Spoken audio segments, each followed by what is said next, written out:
capacity. See, I feel like with the COVID crisis, the biggest problem is small businesses, and businesses who don't really have chains or franchises. I think franchises will still succeed because they've got their names all over the place. So wherever you go, you know where to go, basically.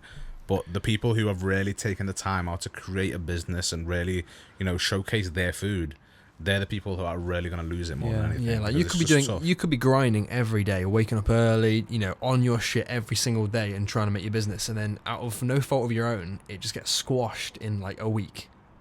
And that's happened to a lot of people. See, it was horrible for us because obviously if you don't know, Royal Bengal, West Kirby, come on G, get down there. But we literally renovated the place, and within 2 days we had to shut it down because of the COVID thing. And it's like, but you opened up for delivery though, right? Yeah, we got deliveries and takeaways, but it's just obviously we renovated a place and get it ready. You want to be. You want people to sit in. You want people to enjoy the. So how much do they suffer? I mean, obviously it's suffered in the sense of like we can't really utilize what we've made. Now, obviously, the kitchen and stuff that still remained the same. Obviously, we've kind of redeveloped the menu a little bit, changed up a couple of things, and obviously, food for us we think's banging. Check the reviews, know that. TripAdvisor things, don't worry about that. Mate, you need to. Why don't they sponsor the podcast? We'll eat the food on the podcast. Well, I can get some food over. That's not a problem. Bro, let's do it. I'm game. Mate, I'm game. I'll come again. I'm always at my Yeah, mate. Just tell me when. Next time you come down, you just see a Royal Bengal bag in the middle of the table. Send me the location. Now, but I've always said as soon as all this is over, I'm going to take you guys there, obviously, if you're back, that is. Yeah, man. But, I'll take you down and show you. It's alhamdulillah, it's really nice. And I could show you the world.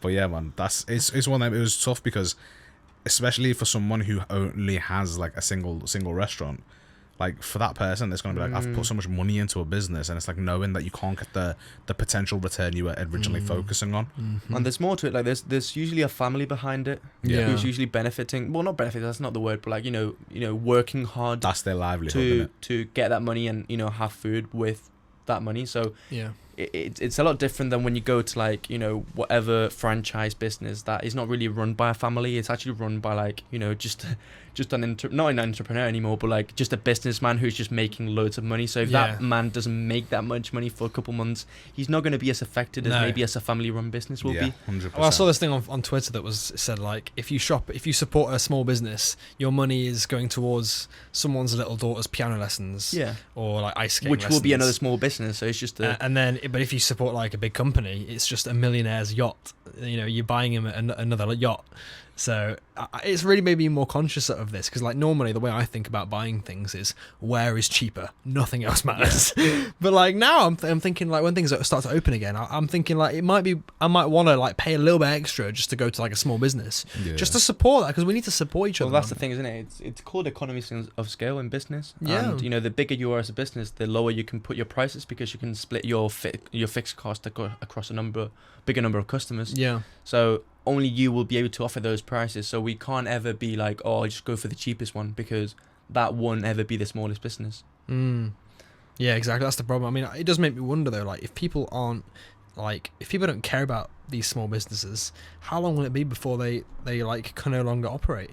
Because like when you think about Amazon, like bro, I ran out of coffee beans this morning. Fucking ordered it on Amazon. It comes tomorrow morning. Do you know what I mean? Like, I don't need to go anywhere. Like, how long is it going to be before no one uses, like, actual shops? Like, obviously, clothes shops might still exist and car showrooms and whatever, but, like, other shops, how long will it be before they're completely out of business? See, I think it's still going to be a while. Going back to the experience factor, like when you go into a shop, you might look at a product and be like, you know what, this looks nice. Like I'll use an example with myself. If I go for when I want to look at trainers, I'm not going to buy the trainers online. I'll buy the trainers online if I've saw them in person. And the reason why is because you've got the look of it. Try them on. Even when it comes down to the supermarket, like as much as it is, if I want to order something online, especially if I make an order online for fruit, I know that if I was in the shop, I'd probably pick a better one. Like a better box, or I'd pick a riper banana, or I'd pick a better pineapple. But then, because I know I can go into the shop and do it myself, I'd rather do that because I know I'll get the best value for the thing I'm buying. But then if you trust someone else to do it for you, that's when it's... I know what you're saying, but here's an example. I'm gonna shit on JD again. Fuck JD, bro. So I go into JD and I see like a nice coat, and I'm like, oh yeah, cool. Do you do student discount here? And you know what they tell me? No, online only. They say that I can only get student discount online. So what am I now going to do? Put the coat back on the fucking hanger, go back home, order it online. Why are they doing that to themselves? Make it easier to buy things in shop. I think they have changed that though. They did change that for a while. They changed it for a while. So I think there was a lot. I think there was a lot of complaints about that. And I remember I spoke to someone in JD and they said they've changed it. Oh, good. So it's gone to in store. But I think they do it like kind of. It's a timely thing. So sometimes it's active, sometimes it's not. It's a bit of a weird situation. I think the way that shops, the approach that shops should take, and I'm going to put the world to rights here because I'm an expert on everything, obviously, is they should make like the retail experience more pleasant. Because if it's more convenient and better to buy online, like if you have to wait in sweaty queues and terrible customer service, there's never anything that you want, you're not going to go into the shop. But if it's a better experience to buy it in the shop than it is online, retail will stay alive, and small businesses hopefully will, that will apply to them as well, hopefully. As the famous Michael Scott put it, you can buy paper all you want online, but you can't buy the people. Yeah, mate. Come on. You can't buy the people. Come on, man. That's Michael. what it is. It's 100% true. Big up Michael Scott. Yeah, mate. Come on. Damn, I love paper like a Michael Scott. Post Malone quote. But yeah, man, that's what it is. It's all down to the people at the end of the day. If I go into a shop and like the customer service is shit, why would I shop there again? I can just buy it online. I don't need to speak to that person again. I think it's just the commodity of like having it, like Jacob was saying before, like how you ordered coffee and you're not even leaving the house and you'll get someone to actually bring it all the way to your door. Just your little packet of coffee. Like someone driving a stupid, route just to come to your house, knock on your door and be like, here's your coffee. Well, and no, but like I'm saying this in a good way. Like, more companies should do this. And we don't really have many companies right now. Like there's so much competition out there, but it's really hard for me to think how many more companies do what Amazon does, of like free delivery the next day, or even free deliveries. If I order like really early in the morning, I'll get it tonight. Yeah. Well, I think the reason, the way they can do it is because when my package came earlier today and I went down to go and get it, the guy that brought me the package had about 20 other packages for people in the building. So it's not just them driving to your house to give you one package. That is true. And it's unfortunately the case that the more a company like Amazon grows, the easier that they can it gets for them. The easier they can wipe out the competition.